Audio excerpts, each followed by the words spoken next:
This presentation will show how Rapid Inspection can take your mold design, run a simulation in Moldex 3D, and create a virtual first article report as if the mold was being trialed in your molding machine.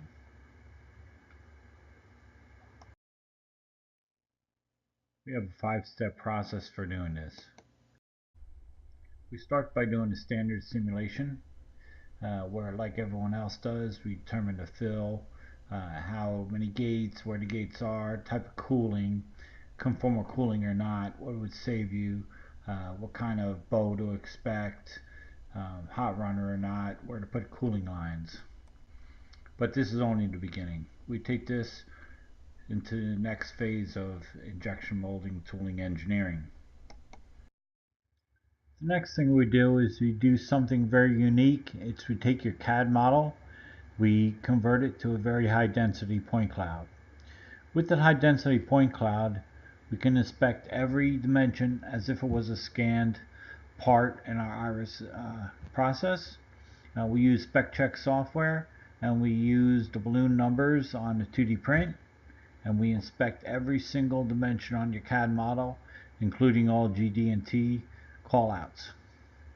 What this does, it gives us a template for later using on any simulation or actual scan of your part without having to reprogram.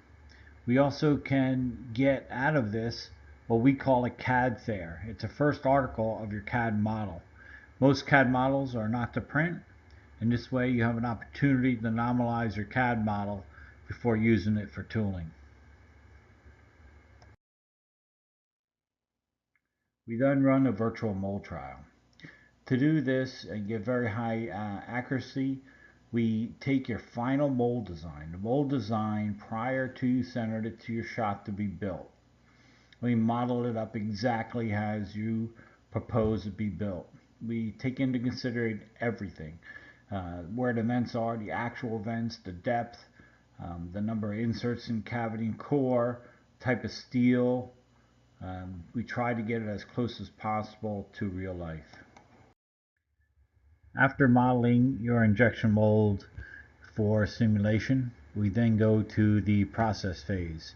In order to process this as close to how you're going to do it on your floor, we take your machine controller, in this case the Toshiba molding machine, and we bring it up on the screen. So we're going to do this simulation as if we were on your factory floor. We tell the computer that you have a 70mm screw. We tell it what kind of mold machine nozzle you're going to use, because that matters for a pressure drop. And then we process this mold scientifically as if we were on the factory floor doing our first shots of the injection mold.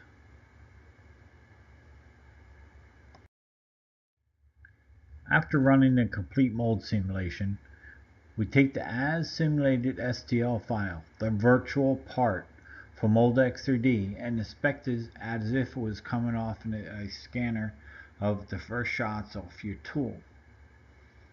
We insert the STL file, then we compare it to the CAD model, and we can align it by datums or best fit. We can color map it, see where the simulated part differs from the CAD model. And then we run a complete first article using the template back in step 2. So we get every single 2D dimension recorded off of the simulated virtual part.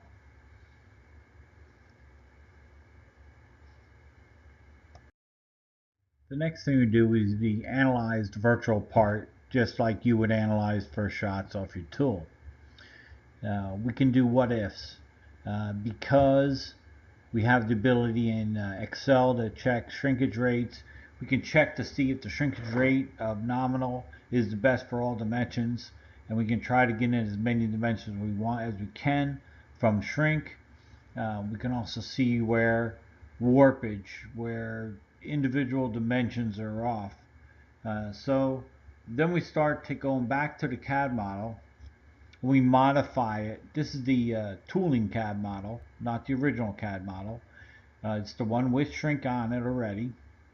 We can change the shrinkage factor. We can take a single detail like a boss, which is short, and actually extend that boss by how much it's short. So in other words, we're moving the CAD model instead of removing steel off of first shots as it's done today in most shops.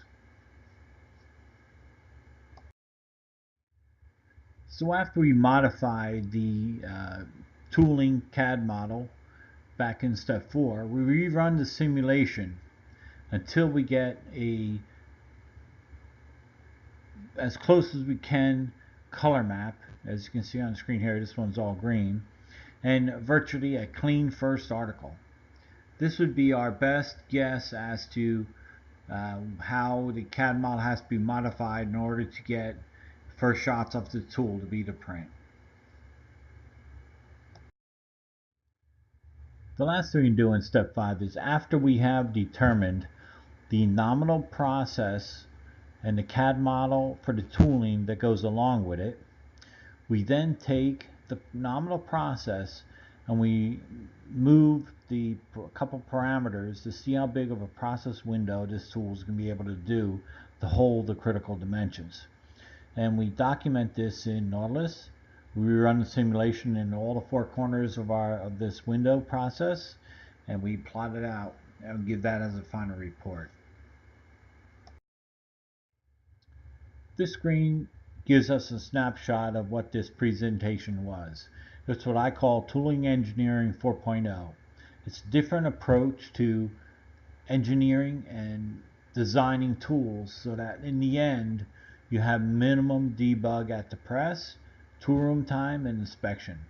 This way you have faster time to market at a much lower cost. This concludes our presentation of our virtual first article. Now, we didn't go over every detail. It's more involved than just a quick 5-minute video slide, but what this shows you is how we use simulation to give us a first article report that'll simulate a process as if we're at your machine so that you don't have as long of a groom time as you normally would. We moved the CAD model, not steel. Thanks for watching.